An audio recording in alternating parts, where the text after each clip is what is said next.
don't wait until you're motivated to make a change.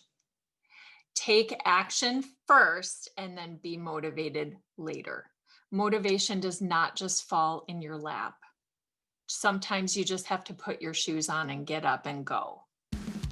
It's the Health in the Real World podcast. It's time to start the show with Chris Janke as your host. Here to give you everything that you need when it comes to fitness strategies. We keep it simple and easy. It's your roadmap to get healthy. You don't need equipment and you don't need a gym. Just the right strategies to get you fit and trim. Welcome to Health in the Real World. We're here with Cara Short. Cara, how's it going today? It's going well. We got snow here in Minnesota. Awesome. I'm still wearing my shorts in California, so sorry about that. Great idea. To rub it in. Yeah, great idea. It's getting colder though, cooler, not cold, but cool. Tell us a little bit, Cara, about who you are, what you do, how you're in the fitness game and all that stuff. Okay. So I am the owner of Fit Coaching here in Rochester, Minnesota, and I'm a mom of 3 teenagers. And how I got started with my business of personal training and nutrition coaching is I was overweight, frumpy mom for a very long time to my kids. I was a stay-at-home mom, and I decided I didn't want to feel or look that way anymore. So I got myself in shape. And then initially when I opened my business, I wanted to make sure that I could show other moms that they could still have a nice body and they could still take care of themselves and show their families how to do that too. Great. So do you train mostly women, or is it kind of an even mix? Or It is mostly women. I do usually have a handful of guys that I work with, but it is mostly women. Yeah. All right, great. So Cara, in your mind, and this is great, you've been through the experience yourself personally. You kind of know what your clients are going through. I think that's a great avenue to come. It's like you've climbed the mountain and then you're reaching down and pulling other people up with you. So that's fantastic. What do you tell people? Let's say you meet somebody for the first time, that person finds out that you're a trainer and they divulge the secret that, I'm really not as healthy as I want to be. What's the first thing, or maybe the first handful of things that you tell that person that they might want to focus on? Yeah, that's a good point. So I try to work with people on setting their expectations realistically for where they are in their journey and what is going on in their life. That is number one. Before diving in specifics of what a workout should look like or your macros or all the things that you should be eating, I say you need to set appropriate expectations for getting started. And then I listen to what they're ready to work on first, and we set a minimum. I work with people on, set a minimum, and then we go from there. Then we build on that, small actions versus I'm going to change everything overnight and I'm going to achieve everything by next week and then I'm done forever, Right. So that would be one thing. And then I talk to them right away about changing their environment, their kitchen environment, their social environment, because who and what you surround yourself with will make or break your journey. So those are just some very basics that I talk to people about initially when they start with me. Does that make sense? That makes sense. Yeah. So with minimums, I think I know what you mean, but you set a minimum. Is that like, okay, I'm going to work out 10 minutes a day? Is that kind of where you start, 10, or whatever the time is, right? Yes. Very low, they're doing 0 now. It's like, all right, let's do 5, right? Something like that. Right. That's right. Or we'll look at their week and I'll say, what can you do at a minimum this week? Here's an example. I just started with a new client this week, and she has not been exercising for years. She never had to, but now her body has changed and she's ready to do some exercise. When I asked her, what's the number of exercise sessions you can try to do this first week, because you want to put the ball in their court. I'm not going to dictate that for her. She needs to look at her schedule and decide where she can start. right? She looked at me right away and said, I'm going to exercise every day. And I looked at her and I said, really? Have you been exercising? No. When was the last time you exercised? I don't know. So do you think 7 days a week is the minimum you should be setting? And she backed it off right away and said, no, I'm going to try to do something 4 days this There week. we go. There So we go. that was her minimum. So that's an example. Because if you set 7 as your minimum, the minimum is the same as your maximum. Like you're not going to go above 7 days a week. It's like I think that's a great idea. Starting with a minimum, changing your environment, like you mentioned. It's funny when you said changing your environment. The first thing I thought of was a fortune cookie that my dad got when we were at a Chinese restaurant when I was like 12. It was like I still remember this. Almost 30 years later. It was hilarious. It said, "If you need a new environment, wallpaper your bedroom." How Ah, perfect, right? And we were laughing. We're like, "Oh, that's random." What the that's hilarious. okay, so start small, baby steps, new environment. And then so we're taking baby steps, we're going along. Let's say somebody's going along 3 months, 6 months, 9 months into it, and you've heard the saying, they fall off the wagon. What happens at Mhm. that point? I'm sure you've given the pep talk a few times. What's your pep talk sound like? Every day I hear about falling off the wagon or, oh, I've blown it. I had a cookie and then I ate the package. I've blown it. It's Right. over. So I am a big proponent of little cards. I give little cards to my Oh, that's people. cool. And so maybe this will look backwards. I don't know, but here is It the looks good to reset me, yeah. button. Oh, Reset button. nice. So it doesn't click, but I give everybody a That's reset button awesome. and say, okay, when you're having a rough day, you push the reset. It gives Yep. them a visual. You push the reset and we just keep going. Even if you have to reset 10 times a day, 100 Mhm. times a day, you're still going, Yeah. right? No pause button, just reset. Okay. Yeah. And then I tell them, give yourself some grace and have patience when you make change Yeah. and And be and kind, right? and be kind. I love that. Yeah, be kind to yourself. Hit the reset. You can't pause your life. You definitely can't rewind your life and redo it, right? That lyric, is it Jewel? There's like a Jewel song, I think. Life's like an hourglass glued to the table. You're not pressing rewind, like it happened, right? Let's move It on. already happened. Yeah. Learn from it and move on, Learn right? from it and Collect move on. information from that and move on. But yes, be kind because we are just ruthless to ourselves Yeah, sometimes, we right? really are. Yeah. And that's not helpful. No. I think, Yeah. it's funny. I've been doing this podcast for just about 2.5 months now. And it's amazing how that question elicits the same answer from every single trainer. Just move on, just forget about it, learn from it, but move Hmm. on. And I think it's interesting. I almost think that is the difference between a successfully fit and healthy person and one who's not. It's how long you spend in the mud before just getting back up and moving on. Cause like I eat cookies, I eat pizza, I eat cake, I eat all that stuff. And it's like, all right, well, that's gone. Let's choose now to be healthy. So Hmm. I think it's great. I think it's a great answer. But I want to turn the spotlight onto you now. Speaking of falling off the wagon, again, trainers are not perfect. None of us are.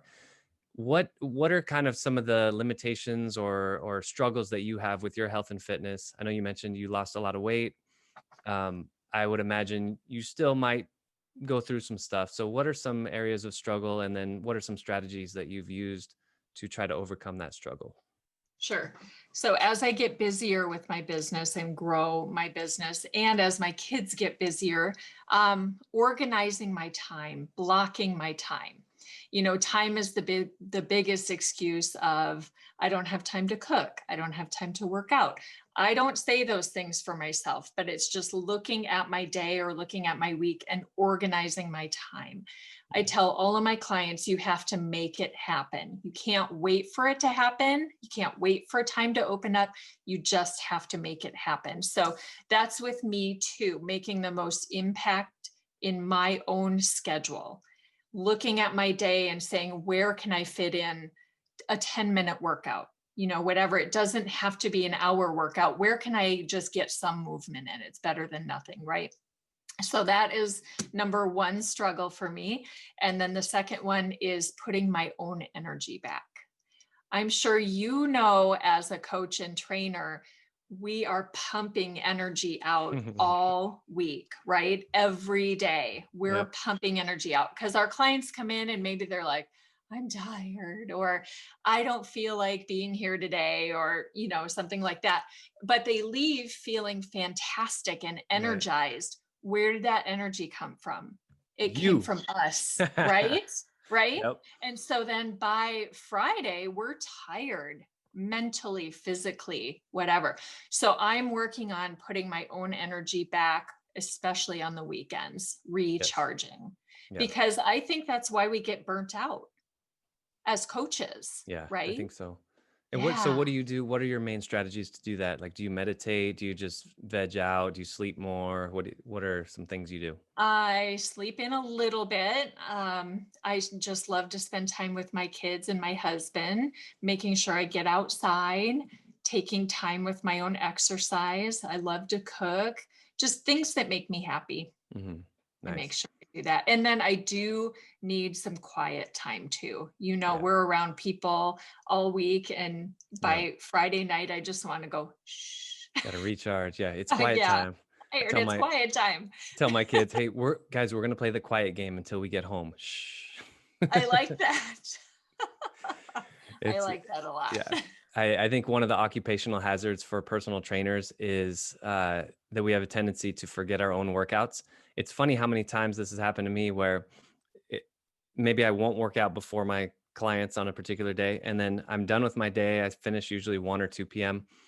And then a part of my brain says, hey, you need to do your workout. And then the other part of my brain says, no, you must have already done a workout by now, because I'm watching other people work out all day long. It's like I've been around fitness all day. This part of my brain says, all right, now it's your turn. This part of my brain says, no, you've been watching workouts all day. You don't have to do it. Almost like I'm fit through osmosis by watching Right. everybody.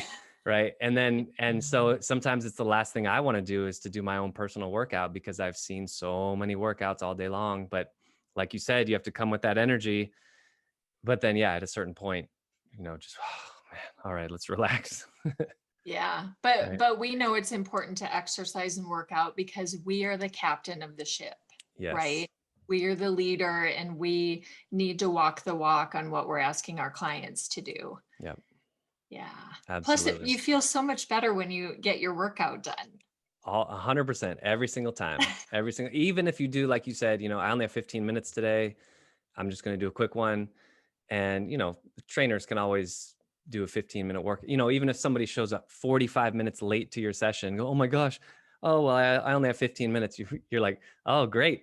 I'm a trainer. I know how to take that hour workout, put it into 15 minutes, and you're still going to be feeling good, hurting, in all the right spots, all that good stuff. That's right. Yeah. Cool. So, Cara, I'm going to give you a chance to go big picture here. We've talked a lot about health, fitness, specific strategies, about your biggest obstacles and things like that. We're going big picture now. So out of the world of health and fitness and into more values and sort of mindset type things. So a university has hired you to give the keynote speech at a graduation. So you're going to be talking to 21, 22-year-olds. Let's say COVID's over and you actually get to be in front of them. You're on stage talking to all these people. 1 to 2 minutes. What is your motivational message for them? All right. I would tell them, don't wait until you're motivated to make a change. Take action first and then be motivated later. Motivation does not just fall in your lap. Sometimes you just have to put your shoes on and get up and go, whether you feel like it or not, right? And then, like I mentioned earlier, match your expectations for yourself with what is going on in your life. If you're having a hard time in your life, you can't expect yourself to be 100% workouts, 100% eating well. You have to match yourself to what's going on so that you can feel successful. Because if you feel successful, you will keep doing it. And then lastly, setting yourself up for success, which I also mentioned earlier. Surround yourself with people who have similar goals or who practice the behaviors that you're trying to learn.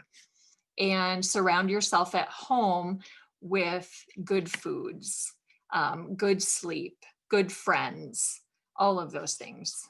Your environment is so important, and the support in your life is so important.